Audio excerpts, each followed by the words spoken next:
Mari kita berdoa. Damai sejahtera Allah yang melampaui segala akal akan memelihara hati dan pikiranmu dalam Kristus Yesus. Amin. Shalom. Selamat pagi Bapak, Ibu, dan saudara-saudara yang dikasihi oleh Tuhan. Pemberitaan firman Tuhan pada pagi hari ini terambil dari kitab Efesus pasalnya yang kedua, ayatnya yang pertama sampai dengan yang kelima. Kitab Efesus pasalnya yang kedua, ayat yang pertama sampai dengan yang kelima. Demikianlah firman Tuhan. Kamu dahulu sudah mati karena pelanggaran-pelanggaran dan dosa-dosamu. Kamu hidup di dalamnya karena kamu mengikuti jalan dunia ini, karena kamu mentaati penguasa kerajaan angkasa, yaitu roh yang sekarang sedang bekerja di antara orang-orang durhaka.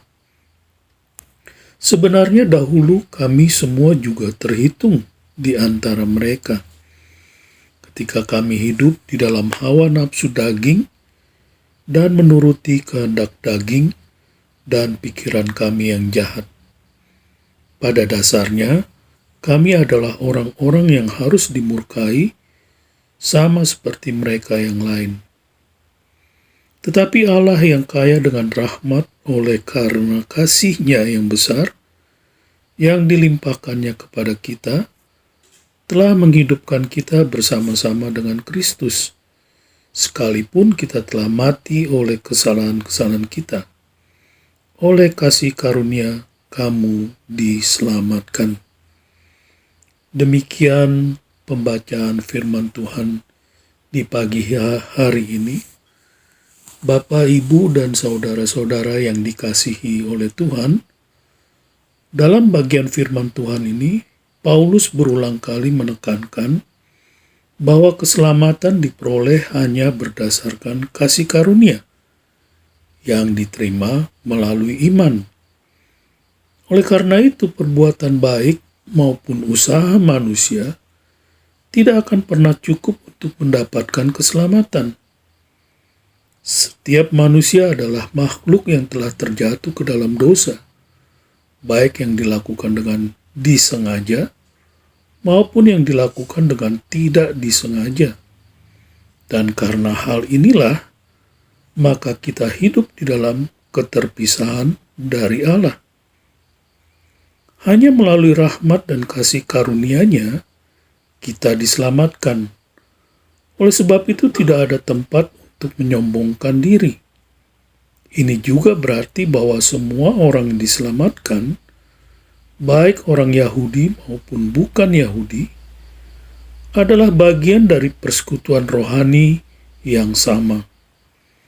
Dengan demikian, tidak ada alasan untuk terjadinya pertikaian atau permusuhan di antara sesama orang percaya. Kita semua tidak layak dan kita semua diselamatkan semata-mata hanya oleh kebaikan Tuhan saja. Oleh karena itu, Paulus selalu mengingatkan jemaat di Efesus dan juga mengingatkan setiap orang percaya akan kehidupan kita sebelumnya, yaitu bahwa kita telah mati atas pelanggaran dan dosa-dosa kita, sehingga kita hidup dengan tidak memiliki pengharapan, karena penghukuman kekal menjadi bagian daripada kehidupan kita yang penuh dengan dosa. Oleh sebab itu, janganlah kita pernah lupa, demikian Paulus menasihatkan, bahwa hanya karena kasih karunia Tuhan, kita semua telah diselamatkan. Dan keselamatan itu tidak pernah bisa diperoleh melalui perbuatan kita, sehingga tidak ada yang dapat dibanggakan. Perhatikanlah penekanan daripada Paulus melalui bagian firman Tuhan ini. Oleh kasih karunia, kamu diselamatkan. Bapak, Ibu, dan saudara-saudara yang dikasihi oleh Tuhan, Paulus juga mengingatkan bahwa anugerah keselamatan yang kita terima, yaitu yang didasarkan pada kasih karunia melalui iman, adalah merupakan awal atau suatu permulaan.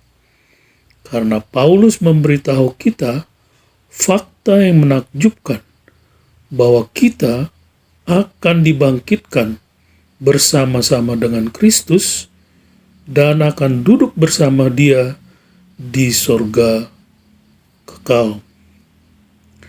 Jika ini tidak cukup mulia, Dia pun memberitahu kita alasan untuk itu, bahwa supaya di zaman yang akan datang, yaitu masa eskatologis ataupun akhir daripada perjalanan atau sejarah dunia ini, Ia dapat menunjukkan kekayaan kasih karunia-Nya yang tak terbatas dalam kebaikan kepada kita melalui Kristus Yesus.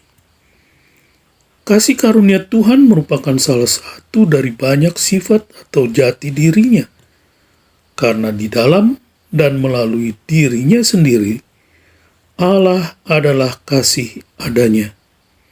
Tetapi ketika karakteristik daripada kasih Tuhan itu ditunjukkan kepada umat manusia, maka Ia menunjukkan dirinya di dalam belas kasihan dan rahmat, kebaikan, dan kasih sayang.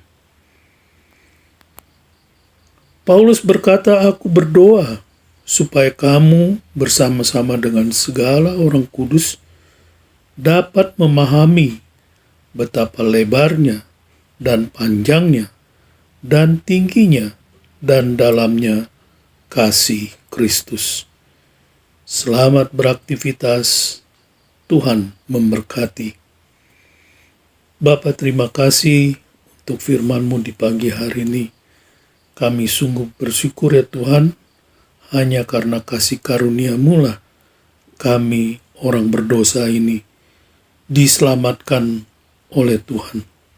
Terima kasih Tuhan untuk kebaikan-Mu, untuk kasih Tuhan kepada kami. Terpujilah nama Tuhan. Di dalam nama Tuhan Yesus kami berdoa. Saudara-saudara yang dikasihi oleh Tuhan, arahkanlah hatimu kepada Tuhan dan terimalah berkat Tuhan. Tuhan memberkati engkau dan melindungi engkau. Tuhan menyinari engkau dengan wajah-Nya dan memberi engkau kasih karunia. Tuhan menghadapkan wajah-Nya kepadamu dan memberi engkau damai sejahtera. Amin. Shalom.